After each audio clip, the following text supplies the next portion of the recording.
Shalom Romo dan sahabat BKSN yang dikasih Tuhan. Perkenalkan, nama saya Carolina.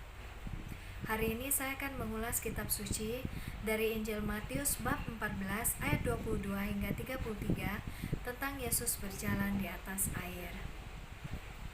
Sahabat-sahabatku, mukjizat 2 ikan dan 5 roti membawa pengalaman syukur tersendiri bagi para murid Yesus, karena dialami secara istimewa di dalam kebersamaan mereka bersama dengan Yesus secara pribadi.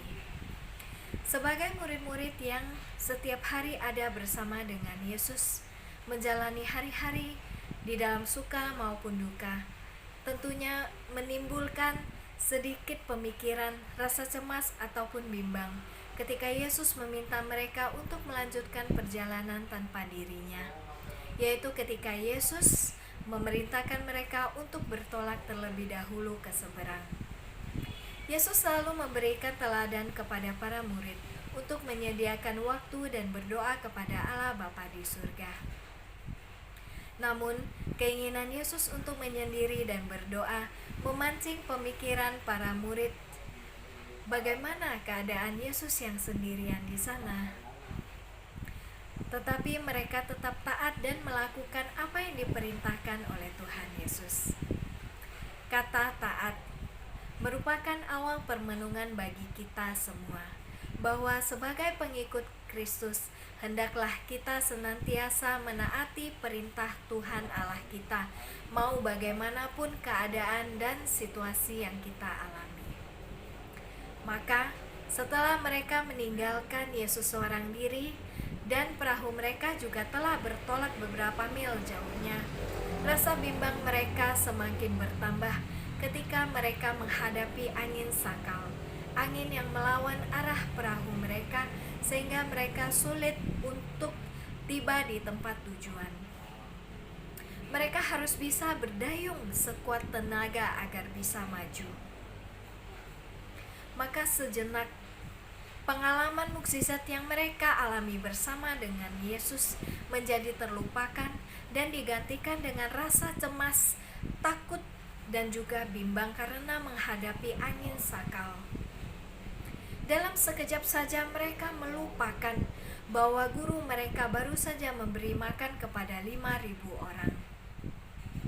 Mereka lupa mereka mempunyai seorang guru yang bisa melakukan apa saja, yang bisa melakukan segala kemustahilan bagi manusia dengan kuasanya, termasuk terhadap alam semesta.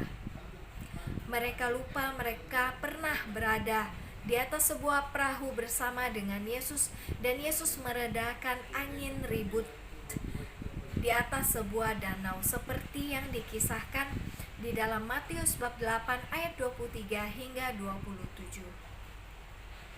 Mereka lupa mereka mempunyai seorang guru yang mempunyai kuasa atas segala sesuatunya yang ada di atas bumi ini. Mengapa? Karena kehadiran Yesus dirasakan ada dan benar-benar bersama dengan mereka ketika Yesus hadir secara fisik bersama dengan mereka. Pemikiran mereka Yesus sedang berdoa di atas bukit.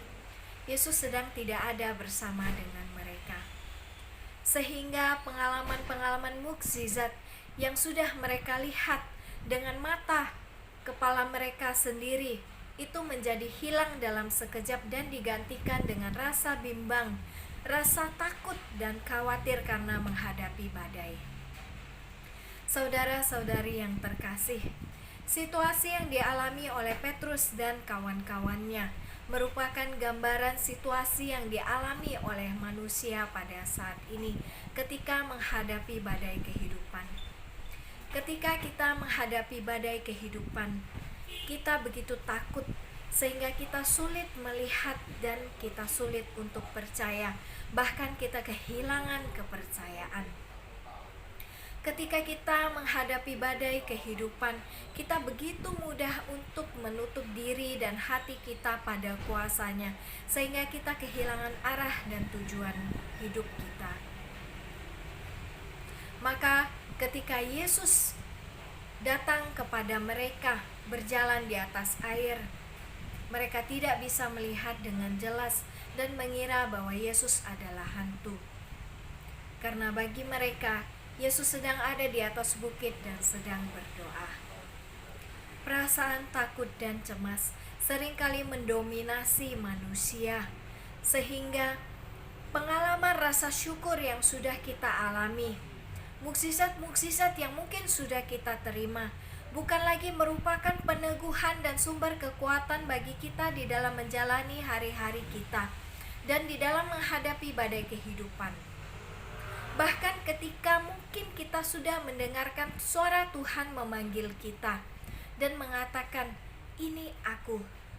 Kita menuntut peneguhan lebih daripada Tuhan, seperti yang dilakukan oleh Petrus yang meminta Tuhan untuk menyuruhnya berjalan di atas air.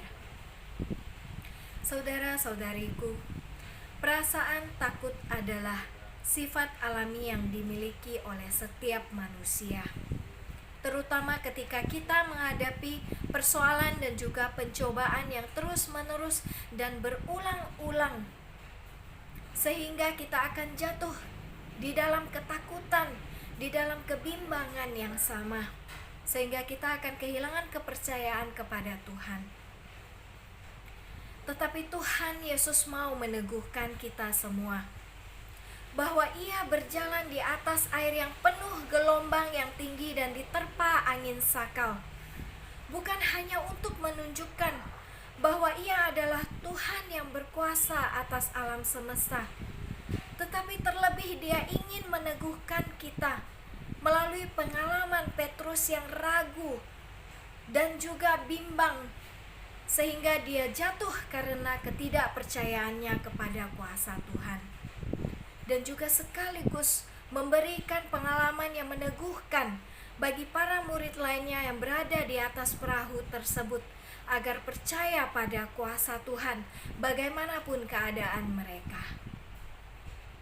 Angin sakal, badai kehidupan kita akan menjadi reda ketika Yesus naik bersama-sama dengan kita di dalam perahu kehidupan. Maka marilah kita belajar untuk melakukan segala sesuatu yang mungkin mustahil bagi kita dengan menaruh kasih, pengharapan, dan juga kepercayaan yang besar kepada kuasa Tuhan kita. Marilah kita belajar untuk berjalan di atas air tanpa rasa ragu, karena suara Tuhan juga memanggil kita di dalam setiap keributan yang kita alami, di dalam kekacauan yang kita rasakan. Kita hanya perlu berfokus pada kuasa Tuhan, pada pengalaman-pengalaman syukur yang sudah kita terima selama ini, sehingga bukan hanya satu atau dua mukjizat yang akan kita alami atau kita terima, tetapi kita akan mengalami mukjizat penyertaan Tuhan setiap hari dalam hidup kita, di dalam menjalani badai kehidupan ini. Tuhan Yesus meneguhkan kita. Tenanglah, ini aku. Jangan takut. Percayakah kita pada kata-kata Tuhan Yesus? Terima kasih. Tuhan Yesus memberkati kita semua.